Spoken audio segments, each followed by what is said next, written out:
வணக்கம் நேயர்களே.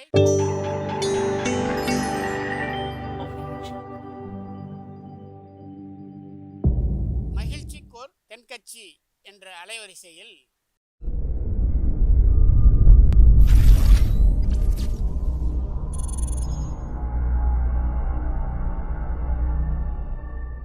சிரிப்போம், சிந்திப்போம், செயல்படுவோம் என்ற தொடர் நிகழ்ச்சி தினமும் காலை 8 மணிக்கு யூடியூப் அலைவரிசையில் ஒளிபரப்பாகும் என்பதை மகிழ்ச்சியோடு தெரிவித்துக் கொள்கிறோம். சங்கீத வித்வான்களில் பல வகை உண்டு. சில குறிப்பிட்ட ராகங்களை பாடுறதில் அவங்களுக்கு பெருமை வர்றது உண்டு. ஆனால் ஒருத்தர் இருந்தார், அவரால் ஒரு ராகத்துக்கே பெருமை வந்தது. அந்த ராகத்தை அவர் வாசித்து கேட்கணும் அப்படின்னு சொல்லுவாங்க. அது என்ன ராகம்னா தோடி ராகம். சரி, அந்த வித்வான் யாருன்னா அவர் தான் திருவாவடுதுறை ராஜரத்னம் பிள்ளை. பேராசிரியர் கல்கி ஒரு சமயம் தம்முடைய பத்திரிகையில் எழுதினாராம். அதை அப்படியே படிக்கிறேன் கேளுங்களேன். ஆகா, ஸ்ரீ ராஜரத்னம் பிள்ளையின் தோடி ஆலாபனையை முதலில் கேட்டபோது அவருடைய கற்பனையை விட்டு தள்ளுங்கள். நம்முடைய மனதில் என்னென்ன இன்பமயமான கற்பனைகள் எல்லாம் உதித்தன.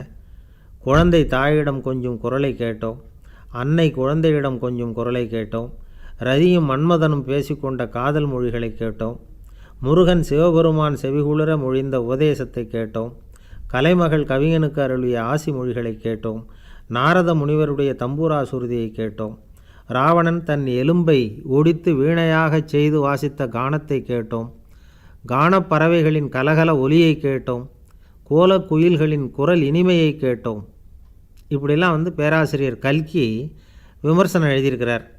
திருவாவடுதுறை ராஜரத்னம் பிள்ளை அவர்களுடைய வாசிப்பை கேட்டுட்டு டிஎன் ராஜரத்னம் பிள்ளை இறந்து போனார். அப்போது கவிஞர் கண்ணதாசன் எழுதினார், செவியனில் ஓடி எங்கள் சிந்தையில் ஓடி இந்த புவியெல்லாம் ஓடி நின்பார் பொங்கிய தோடி வேறிங்கு எவரிடம் போகும் ஐய இனி அதை காப்பார் யாவர் அவிந்தனின் சடலத்தோடே அவிந்தது தோடிதானும் அப்படின்னு எழுதினாராம்.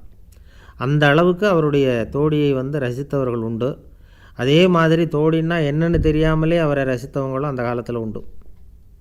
அதாவது ஒரு பெரிய சபையில் இவர் வாசிச்சுக்கிட்டு இருக்கிறார். பாதியில் ஒரு பெரிய மனுஷன் உள்ளே வந்தார். அவர் உடம்புல பட்டு வேஷ்டி, ஜருகை, அங்கவஸ்திரம், வாயில் வெத்தலை, வாசனை புகையில, காதில் வைரக்கடுக்கன், கழுத்தில் தங்க சங்கிலி, கை விரல் பூரா மோதிரம், கையில் ஒரு வெள்ளி வெத்தலை புட்டி, உதவிக்கு 2 பேர் பக்கத்தில். இவ்வளவு பந்தாவோடு வரார் கச்சேரி கேட்குறதுக்கு. இப்படி வந்தவர் முதல் வரிசையில் உட்காந்தார். வித்வான் வாசித்து முடித்ததும் இவர் அவரை பார்த்து, ஐயா, நீங்கள் தோடி வாசிக்கிறதுல ரொம்ப கெட்டிக்காரர்னு கேள்விப்பட்டிருக்கேன், அதை கேட்குறதுக்காக தான் மெனக்கிட்டு வந்திருக்கிறேன், அதை வாசிங்களேன் அப்படின்னாராம் இந்த பெரியவர். ராஜரத்னம் பிள்ளைக்கு ஒன்றும் புரியல. ஏன்னா இது வரைக்கும் அவர் வாசிச்சுக்கிட்டு இருந்ததே அந்த தோடி ராகத்தை தான். அதை வாசித்து முடித்ததும் அதை வாசிங்களேன்னு இவர் கேட்குறார். அப்படின்னா இவரோட ஞானம் எப்படிப்பட்டது? இவ்வளவும் கேட்டுட்டு இப்படி கேட்குறாரே அப்படின்னு அவர் யோசிச்சிருக்கிறார் ராஜரத்னம் பிள்ளை. உடனே என்ன பண்ணார் தெரியுமா? பக்கத்தில் ரொம்ப சாதுவாக சுருதி போட்டுக்கிட்டு இருந்த ஒரு முதுகில் ஓங்கி ஒரு குத்து விட்டாராம். அவருக்கு ஒன்றும் புரியல, எதுக்கு நம்மளை அடிக்கிறார் இவர், நம்மளை குத்துறாரு வித்வான்னு. அவர் அதிர்ச்சியால் இவர் நிமிர்ந்து பார்த்துருக்கார்.